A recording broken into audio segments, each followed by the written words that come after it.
Welcome to study zone PC की तरफ से सभी साथियों को प्रेम कुमार का अभिवादन और नमस्कार। दोस्तों, आज मैं 12 दिसंबर 2021 डेली करंट अफेयर लेकर उपस्थित हूं। दोस्तों, 12 दिसंबर से जितने महत्वपूर्ण क्वेश्चन बन सकते हैं उन सभी क्वेश्चनों को मैंने लिया है और प्रत्येक क्वेश्चन का मैंने विश्लेषण किया है। तो दोस्तों, वीडियो को शुरू से अंत तक दिखा करें और अपने साथियों को फेसबुक, इंस्टाग्राम, टेलीग्राम और व्हाट्सएप ग्रुपों पर शेयर करें। सबसे पहले सबसे तेज जानकारी, सबसे विस्तृत जानकारी और नए क्वेश्चन के लिए आप स्टडी जोन पीसी को फॉलो करो।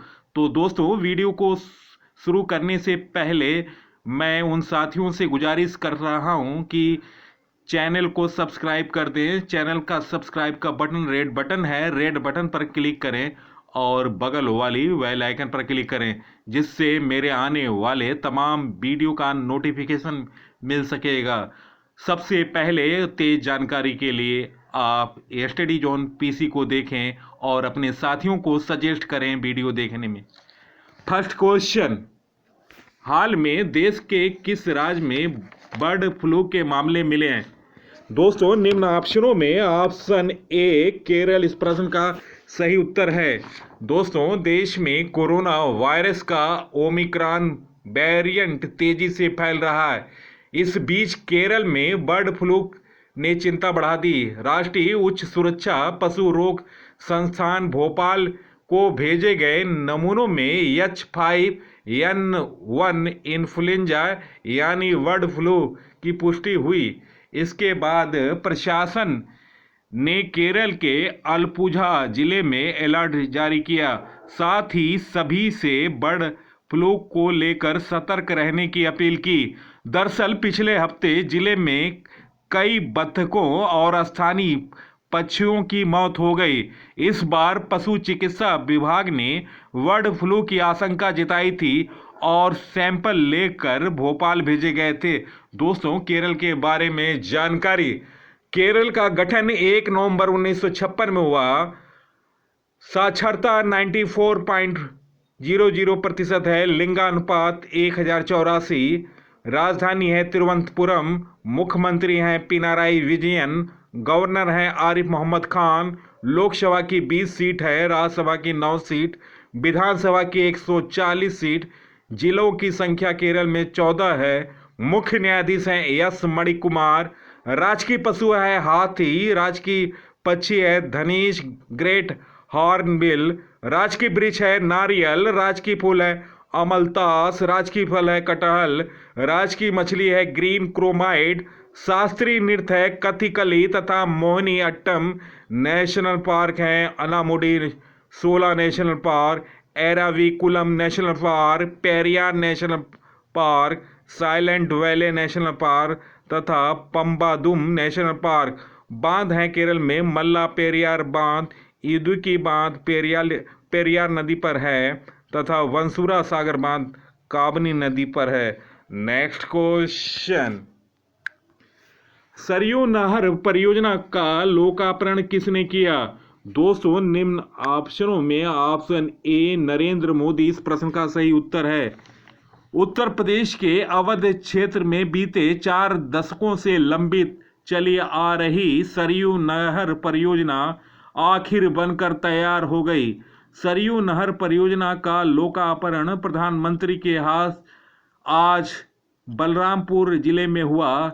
जहां बैराज का निर्माण हुआ वहीं से नहर की शुरुआत हो रही है। इससे पहले यहां घाघरा नदी को सरयू से जोड़ते हुए बह चुकी है, जहां वह अब यह आगे बढ़ेगा और बहराइच, श्रावस्ती, गोंडा, बलरामपुर, सिद्धार्थनगर, बस्ती, संत कबीर नगर, महाराजगंज व गोरखपुर जैसे 9 जिलों को जोड़ेगा। सरयू नहर सिंचाई परियोजना के तहत उत्तर प्रदेश के देवी पाटन मंडल के 40 लाख किसानों को लाभ मिलेगा। इस परियोजना के लिए 5 नदियों को जोड़कर पानी नहरों में लाया गया। आजाद भारत की इससे बड़ी और लंबी नहरों वाली सिंचाई परियोजना की लागत 9802 करोड़ रुपए है। सरयू नहर की परियोजना को पूरा होने व उद्घाटन कार्यक्रम के जानकारी देते हुए प्रदेश के सीएम मुख्यमंत्री योगी आदित्यनाथ ने बताया, यह योजना वर्ष 1972 में बन गई थी, पर इसका शुरुआत 1978 में हुई थी। शुरुआत में पहले इसे 2-3 जिलों में ही था इसका विस्तार। शुरुआत में केवल देवीपाटन मंडल के 2-3 जिलों में इस योजना का विस्तार था, पर वर्ष 1982 में इसका विस्तार कर दिया गया और इसे 9 जिलों तक फैलाया गया। उन्होंने कहा कि 1978 से 2017 तक 39 वर्षों में इस पूरी योजना पर 52% काम हो पाया था। बाकी 48% का काम 2017 से 2021 के बीच हुआ। सरयू नहर परियोजना की लंबाई 6,623 किलोमीटर है। इसके तहत 5 नदियों घाघरा को सरयू से राप्ती को, राप्ती से बाणगंगा को और बाणगंगा को रोहिणी नदी के साथ जोड़ते हुए यह पूरी नहर प्रणाली तैयार की गई।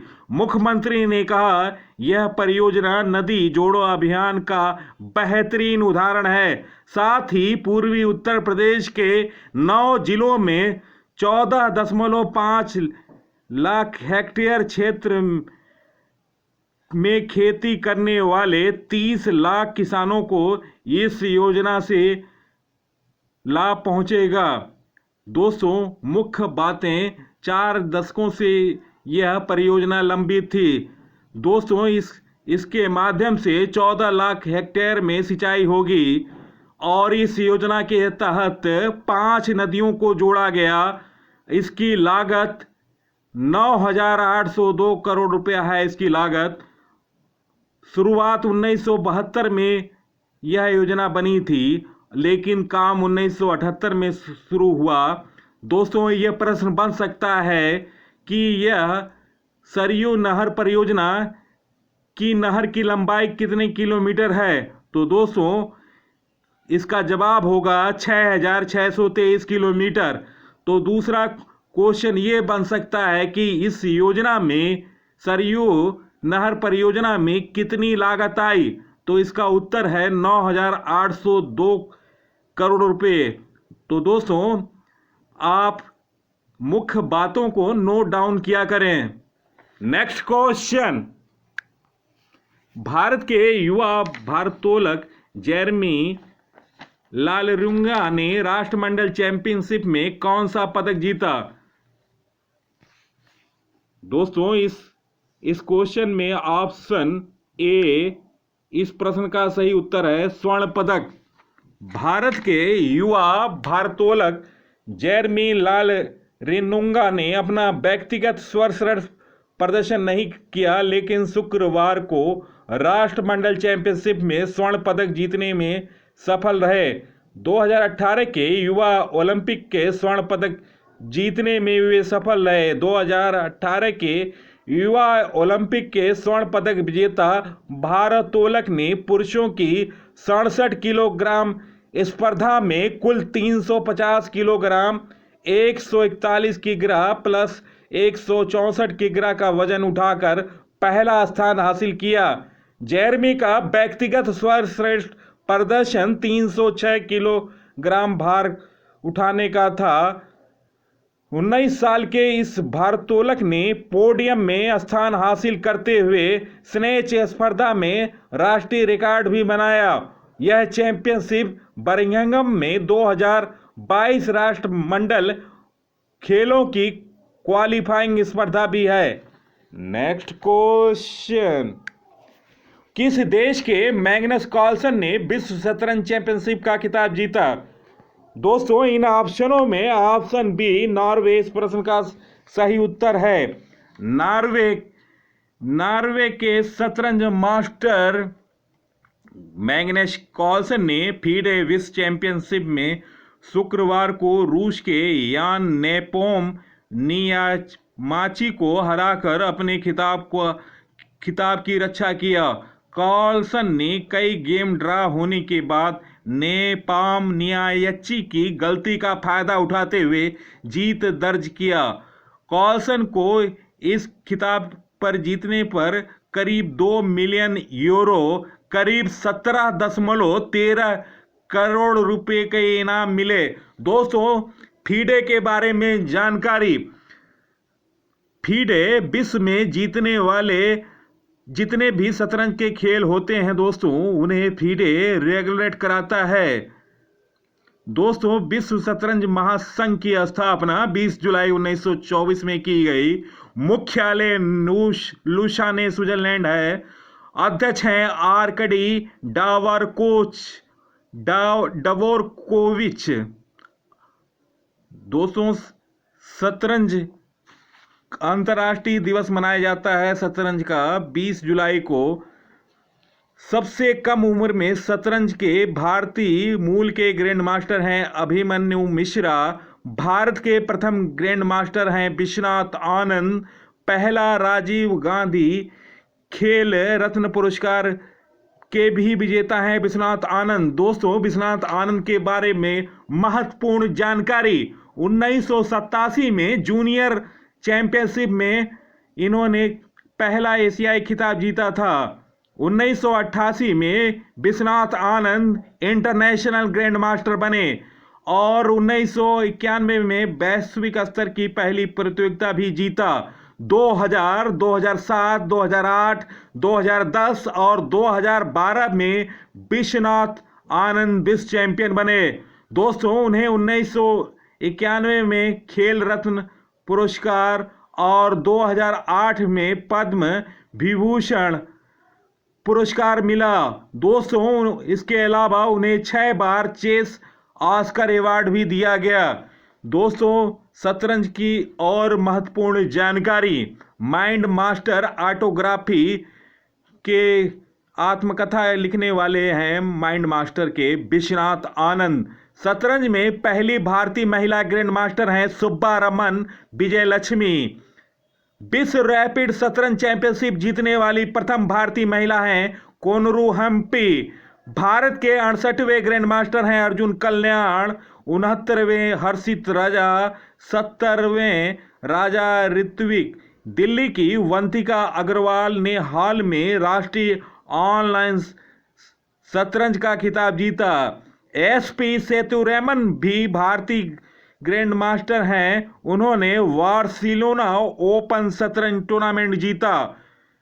विश्व नॉर्वे शतरंज ओपन 2021 का खिताब जीता है डी गुकेश ने। शतरंज इतिहास में सबसे कम उम्र के ग्रैंड मास्टर बने अभिमन्यु मिश्रा 12 वर्षीय। विश्व शतरंज championship Magnus Carlsen Meltwater championship शतरंज 2021 का खिताब जीता। 71वें शतरंज ग्रैंड मास्टर हैं अभी हाल में बने हैं भारतीय महाराष्ट्र के 18 वर्षीय संकल्प गुप्ता। भारतीय ग्रैंड मास्टर जीएमपी एनियान ने सर्बिया में आयोजित 5वां रुजना जोरा शतरंज टूर्नामेंट जीता। Next question.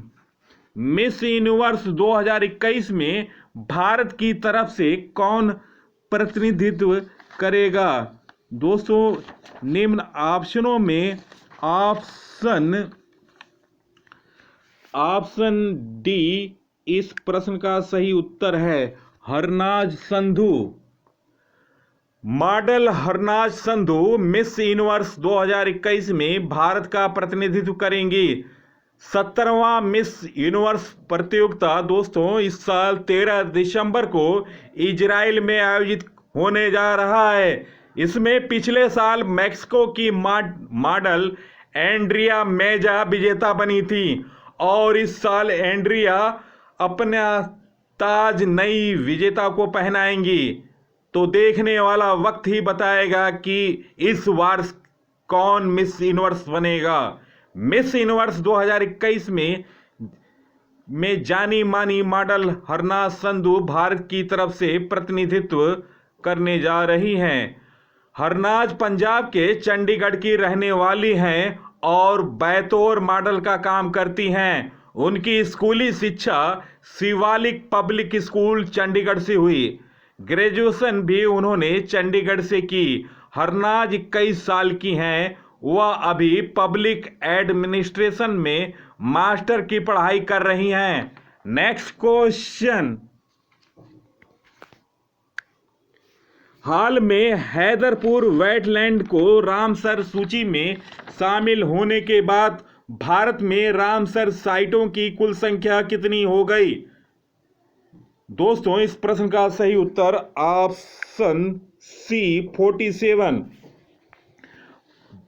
भारत के हैदरपुर वेटलैंड को अंतर्राष्ट्रीय महत्व का वेटलैंड घोषित किया गया। यह रामसर सूची में 2463वां और भारत का 47वां वेटलैंड है और यूपी का 10वां रामसर स्थल है। इस वेटलैंड के रामसर सूची में शामिल होने के बाद देश में रामसर साइटों की कुल संख्या 47 हो गई। दोस्तों, इसे 2 फरवरी 1971 में ईरानी शहर रामसर में अपनाया गया और यह 1975 में लागू हुआ था। रामसर सूची का उद्देश्य आर्द्र भूमि के एक अंतर्राष्ट्रीय नेटवर्क का विकास और रखरखाव करना है। यह वैश्विक जैविक विविधता के संरक्षण के लिए एक महत्वपूर्ण कदम है। दोस्तों, हैदरपुर वेटलैंड उत्तर प्रदेश के बिजनौर जिले में स्थित है। इसका गठन 1984 में गंगा के बाढ़ के मैदान पर मध्य गंगा बैराज के निर्माण के बाद हुआ था। दोस्तों, वेटलैंड का अर्थ है कि यहाँ 8 माह तक पानी रहना चाहिए और 200 से ज़्यादा प्रजातियों की पक्षियों का आना जाना होगा। दोस्तों, यह मानव निर्मित आर्द्र भूमि है जो 6908 हेक्टेयर क्षेत्र को कवर करती है। Next question. एशिया युवा पैरा खेल 2021 में सबसे ज्यादा पदक किस देश ने जीता? दोस्तों, निम्न ऑप्शनों में ऑप्शन सी ईरान इस प्रश्न का सही उत्तर है। दोस्तों, ये एशिया युवा पैरा खेल 2021 में सबसे ज़्यादा पदक ईरान ने जीता। 44 स्वर्ण, 53 रजत और 25 कांस्य पदक।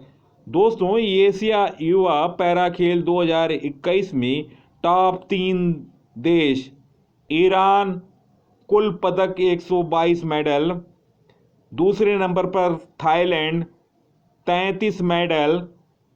तीसरे नंबर पर है जापान 30 मेडल। चौथे एशिया युवा पैरा खेल 2021 में भारत ने कुल 41 पदक जीते, जिसमें 12 स्वर्ण, 15 रजत, 14 कांस्य पदक है। भारत पदक तालिका में 5वें स्थान पर है। दोस्तों, आपको बता दूं, यह एशिया युवा पैरा खेल का संस्करण 4था था। आयोजन स्थल था बहरीन की राजधानी मनामा और आयोजन तिथि थी 2 से 6 दिसंबर 2021। Next question. मानव अधिकार दिवस 2021 कब मनाया जाता है? निम्न ऑप्शनों में ऑप्शन ए 10 दिसंबर इस प्रश्न का सही उत्तर है। विश्व भर में हर साल 10 दिसंबर को मानव अधिकार दिवस मनाया जाता है। इस दिवस को मनाने का उद्देश्य विश्व भर में लोगों को मानव अधिकारों के महत्व के प्रति जागरूकता पैदा करना और इसके पालन के प्रति सजग रहने का संदेश देना है। दोस्तों, 2021 की थीम है समानता, असमानताओं को कम करना, मानव अधिकारों को आगे बढ़ाना। Next question. 125वीं हीरो महिला राष्ट्रीय चैंपियनशिप 2021 का खिताब किस राज्य की टीम ने जीता? दोस्तों, निम्न ऑप्शनों में ऑप्शन सी मणिपुर इस प्रश्न का सही उत्तर है। दोस्तों, 125वीं हीरो सीनियर महिला राष्ट्रीय फुटबॉल चैंपियनशिप 2021 का खिताब मणिपुर राज्य की टीम ने जीता। दोस्तों, मणिपुर ने फाइनल मैच में रेलवे की टीम को हराकर 21वां खिताब जीता। दोस्तों, इस टूर्नामेंट की उप विजेता रही railway. Final match EMS stadium Kerala के कोझिकोड में खेला गया। दोस्तों, यह महिला राष्ट्रीय फुटबॉल चैंपियनशिप का 125वां संस्करण है।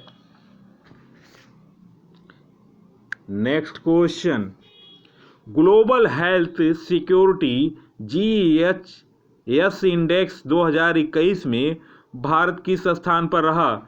दोस्तों, निम्न ऑप्शनों में ऑप्शन बी 66वां स्थान भारत का रहा। ऑप्शन बी इस प्रश्न का सही उत्तर है। हाल ही में global health security GHS index 2021 जारी किया गया। इसे गैर लाभकारी संस्था न्यूक्लियर थ्रेट इनिशिएटिव NTI और Johns Hopkins center for health security के द्वारा संयुक्त रूप से जारी किया गया। यह इंडेक्स 195 देशों के स्वास्थ्य सुरक्षा और संबंधित क्षमताओं का आकलन करता है। यह उपलब्ध जानकारी का उपयोग करके 6 श्रेणियों 37 संकेतकों में देशों का आकलन करता है। इसमें प्रत्येक राष्ट्र को 0 से 100 अंक दिए जाते हैं। GHS इंडेक्स स्कोर पर दुनिया का समग्र प्रदर्शन 2021 गिरकर 38.9 यानी 100 में से हो गया।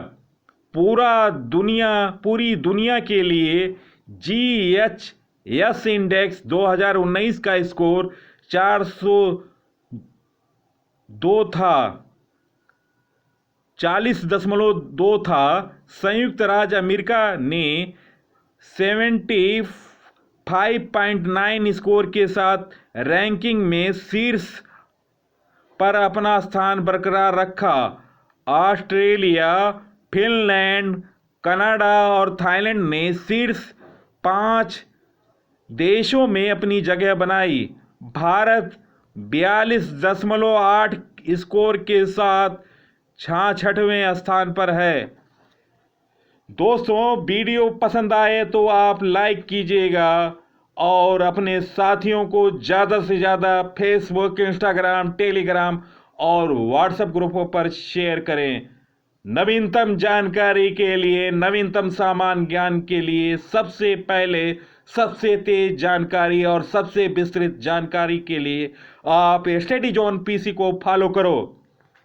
Next question, pro kabaddi league का 8वां सीजन 22 दिसंबर से किस देश में खेला जाएगा? दोस्तों, निम्न ऑप्शनों में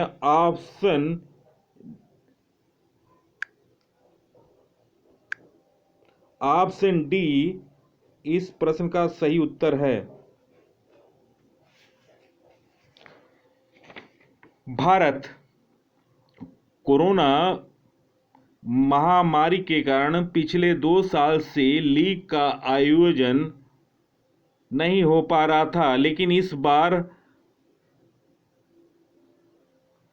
12 टीमों के साथ लीग की धमाकेदार वापसी हो रही है।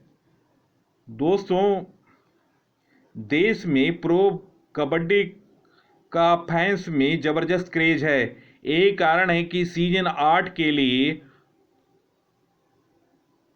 ऑप्शन में खिलाड़ियों पर जमकर टीमों ने पैसे लुटाए।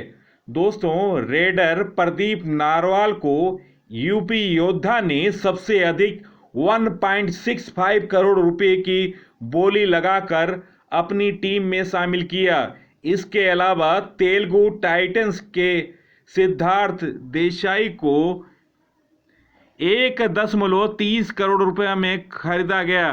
प्रदीप नरवाल तो प्रो कबड्डी लीग के इतिहास के सबसे महंगे खिलाड़ी प्रदीप नरवाल हैं, पर आश्चर्य है कि भारतीय कबड्डी खिलाड़ियों की सैलरी पाकिस्तानी क्रिकेट टीम के कप्तान बाबर आजम से भी ज़्यादा है।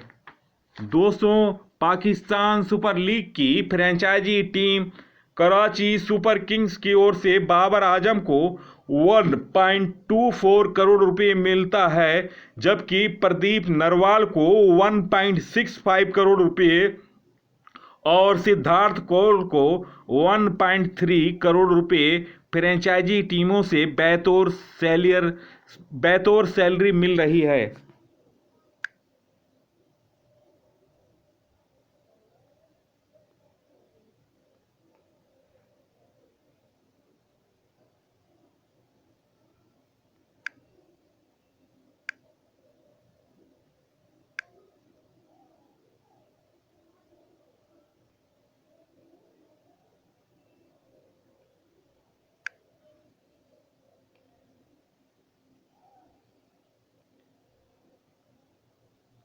नेक्स्ट क्वेश्चन, कैम्ब्रिज डिक्शनरी ने वर्ड ऑफ द ईयर किस शब्द को चुना?